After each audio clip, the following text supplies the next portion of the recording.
A desaprovação do presidente Lula atinge patamares históricos. Para 56% dos brasileiros, esse governo não vai bem. Nunca antes na história deste presidente ele esteve tão impopular como ele está agora. E galera, não tenha dúvida, isso tem uma implicação grave na economia brasileira que deve acontecer daqui para frente. É sobre isso que a gente vai falar. A primeira coisa que vocês estão vendo aqui é um gráfico que mostra sobre essa evolução da popularidade ou da impopularidade do presidente. Percebe que no final do ano passado a coisa desandou completamente. A gente só vê o presidente ficando cada vez mais impopular, né? E isso é um reflexo de um fenômeno que eu falo aqui muito, da inflação. E por mais que tenha uma galera da direita falando, não, porra, o Postman ele maquia resultado, e pode ter uma coisa ou outra, ou a galera da esquerda, não, a carne subiu por um problema no gado, não subiu o café por causa de uma estiagem, por causa do aquecimento global, a gripe aviária.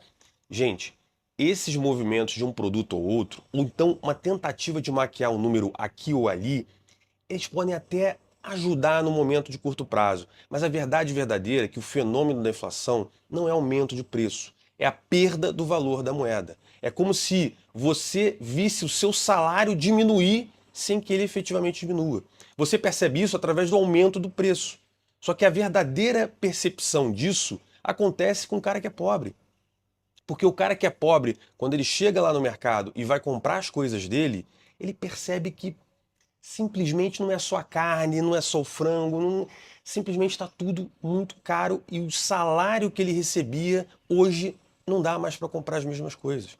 E essa percepção gera nessa pessoa um sentimento de que ele está empobrecendo. E aí não adianta você falar, não, a Faria Lima que está atacando o presidente porque há números positivos. Galera, número positivo tem para um lado, tem para o outro. Na economia você tem muitas formas de você explicar através de números, né? Números não mentem, mas é possível mentir com números. Agora, tem algo que não esconde a verdade, que é a percepção da população, especialmente da população mais pobre. O cara que é mais pobre, que agora não está mais apoiando o Lula, não é o cara que entendeu que teve a abertura da curva de juros, ou que a Selic está no high, ou o pessoal está short em Lula. Não é isso. É o cara que está percebendo que a coisa não vai bem. E ele percebe isso através do dinheiro que ele recebe. Agora, qual é a implicação daqui para frente? Historicamente, na América Latina, no Brasil mais ainda, sempre que um político vai mal, a primeira coisa que ele faz é apelo ao populismo. E o que é o populismo? São medidas que no curto prazo podem parecer muito boas para algumas pessoas, mas a verdade é que eles te colocam embaixo de um guarda-chuva desse político que meio que te coloca numa situação a votar nele para tentar proteger os seus privilégios. Vou explicar de uma maneira diferente. Dá uma olhada nessa nova política que está sendo proposta pelo governo Lula. Ele está querendo pagar a conta de luz para milhões de brasileiros. E pode parecer que assim, pô, ele está favorecendo as pessoas mais pobres, mas a verdade é, ele deveria ter conduzido a economia do Brasil a fazer com que o cara mais pobre possa pagar sua conta de luz sem que isso seja um grande fardo para ele. A verdade é, os movimentos feitos pelo Haddad, pelo Lula, por toda a equipe econômica, geraram esse patamar de inflação que a gente tem. E agora o presidente está falando, não, deixa que eu pago a conta para você. Mas a verdade é, não existe um governo pagar a conta para alguém. Para todo mundo que vai usar sem pagar, vai ter muita gente pagando sem usar. Ou seja, a conta de luz vai ficar caro para muita gente, para que outras pessoas não paguem. E aí essas pessoas vão se sentir, porra, privilegiadas pelo governo e vão falar, olha, na hora que for lá na urna, o presidente vai falar, se você não votar em mim, você vai ter que pagar a conta de luz. É uma forma de, né, sequestrar o desejo de ser autônomo que as pessoas querem ter. Ou seja, o governo quer colocar você subordinado aos políticos. E isso não é novidade aqui no Brasil. Dá uma olhada nesse outro projeto, também do governo PT, o tal do pé de meia. A educação brasileira é uma porcaria. Anos e anos, desde lá do primeiro governo Lula, a gente vem aumentando o volume de dinheiro que a gente coloca na educação brasileira.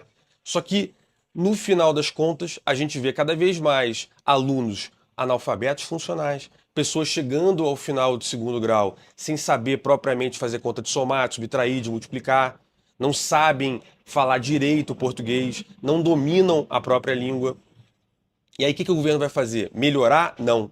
Dar dinheiro para pessoas. É sempre essa a solução. Agora, para mim, é essa aqui. Dá uma olhada. A gente tem governos que comemoram que o Bolsa Família aumentou. Mais brasileiros estão dentro do programa Bolsa Família, como se isso fosse positivo.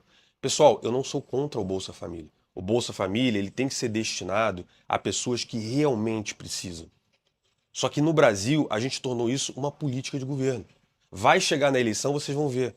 A briga que vocês vão ver do Lula versus o candidato que estiver do outro lado sempre vai ser vote em mim, ou então vão tirar o Bolsa Família, vão fazer você pagar a conta de luz, né? Ah, o teu filho não vai ter o pé de meia. Então nunca é uma discussão econômica. É sempre uma discussão de tentativa de compra de votos através desses projetos. E qual é o problema que a gente tem aqui? O Brasil está chegando numa situação falimentar. O próprio governo Lula está falando isso. Que em 2027 os gastos fixos do Estado brasileiro vão ser maiores do que a receita do governo. Significa dizer que só para rodar a máquina Brasil, você precisa de mais dinheiro do que o governo é capaz de arrecadar. E nessa situação, você entra num processo de endividamento de bola de neve. É como se o seu custo de vida fixo fosse maior do que o seu salário. A única forma de você fazer isso é se endividando, endividando, endividando. E aí o que acontece? Para a maioria dos brasileiros ignorantes, acham que quem empresta dinheiro para o governo brasileiro é os bancos. Ah, os bancos emprestam dinheiro, o banco. Não é o banco, animal. Quem empresta dinheiro para o governo é você. Você não tem tua poupancinha, teu poupançudos da Caixa? Ah, tenho. Você empresta dinheiro para o governo. Tem FGTS? Tenho. Você empresta dinheiro para o governo. Você tem um carro no seguro? Tenho. Meu carro está no seguro, meu apartamento está no seguro. Ótimo. Você empresta dinheiro para o governo. Porque as seguradoras são obrigadas a ter uma reserva técnica e quase sempre essa reserva técnica, a grande maioria, é usada para comprar título do governo, para você deixar esse dinheiro guardado. Bancos fazem isso com depósito bancário. Se o governo não paga suas dívidas, você destrói todo o sistema financeiro do país. E aí acontece o que aconteceu na Argentina. Porque o Brasil precisa de capital externo para financiar sua dívida. Tem um monte de investidor externo aqui comprando papel da dívida brasileira. Se esses caras percebem que essa dívida não vai ser paga, né, simplesmente eles vão começar a tirar o dinheiro. Na hora que eles tirarem o dinheiro, eles vão levar os dólares embora. E o dólar vai disparar. E a inflação vai junto. Vai faltar dólar no Brasil. Essa é a receita que aconteceu na Argentina. E a Argentina precisou bater no fundo do poço, cavar mais um pouquinho, para agora com o Milei começar a voltar. E olha a dureza que é essa volta. Olha a dureza que é bater lá no fundo. E esse é o caminho que a gente está tendo. Porque todas essas medidas que vocês vão ver, que começa agora com essa da energia, do pé de meia, do aumento do Bolsa Família, é uma tentativa para aumentar a popularidade, mas que vai gerar um aumento absurdo no custo do Estado brasileiro. E qual é o político que vai chegar lá e vai tirar esses incentivos? Então, a possibilidade do Brasil se jogar ainda mais no fundo do poço. Aliás, no último vídeo que eu fiz, eu falei, o ano passado falava que o Brasil ia falir em 28. Agora o próprio governo fala que vai falir em 27. Será que com todos esses gastos sendo criados agora no governo, a gente vai falir antes? O ano que vem? Será até que esse ano